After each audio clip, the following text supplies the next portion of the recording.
Car से जब हम सड़क पर सरपट दौड़ रहे होते हैं तो यात्रा का रोमांच अपने चरम पर होता है, लेकिन चिंता इस बात की रहती है कि आखिर कार कितने किमी का एवरेज दे रही है।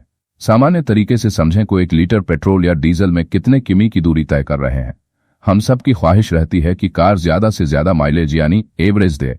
इन सब के बीच देश में 20% एथेनॉल ब्रांडिंग को लेकर बहस छिड़ी है। पेट्रोल से चलने वाले कार चालकों या ग्राहकों का मानना है कि 20% एथेनॉल ब्रांडिंग से कार के माइलेज पर असर पड़ रहा है। हालांकि केंद्र सरकार ने दलील दी है कि कार माइलेज पर असर इसकी वजह से नहीं है। अब यह पूरा मामला क्या है, इसे समझने की कोशिश करेंगे। एबीएस पेट्रोल के कारण माइलेज में भारी गिरावट के दावों पर पेट्रोलियम और प्राकृतिक गैस मंत्रालय ने कहा कि इसकी आशंका 2020 से ही थी। मंत्रालय ने यह भी कहा कि माइलेज कई कारकों से प्रभावित होता है, जिनमें ड्राइविंग की आदतें, रखरखाव, टायर का दबाव और एयर कंडीशनिंग लोड शामिल है। कई कार मालिकों ने शिकायत की है कि एबीएस पेट्रोल के कारण माइलेज में जबरदस्त गिरावट आई है। यही नहीं, इसकी वजह से यह उन वाहनों के पुर्जों में खराबी का कारण बन सकता है जिनके इंजन इथेनॉल की बढ़ी हुई मात्रा के लिए तैयार नहीं है। पेट्रोलियम एवं प्राकृतिक गैस मंत्रालय ने कहा कि एबीएस ईंधन को अपनाना भारत की जलवायु लक्ष्यों को पूरा करने और 2070 तक शुद्ध शून्य उत्सर्जन प्राप्त करने की प्रतिबद्धता का हिस्सा है।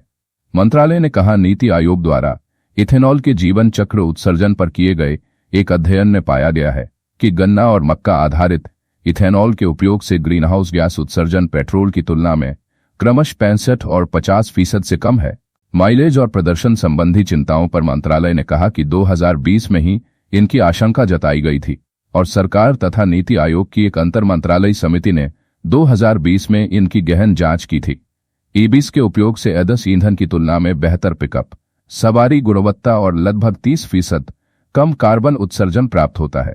ईंधन दक्षता में भारी कमी के दावों को गलत बताते हुए मंत्रालय ने कहा कि वाहनों का माइलेज केवल ईंधन के प्रकार से परे कई कारकों से प्रभावित होता है।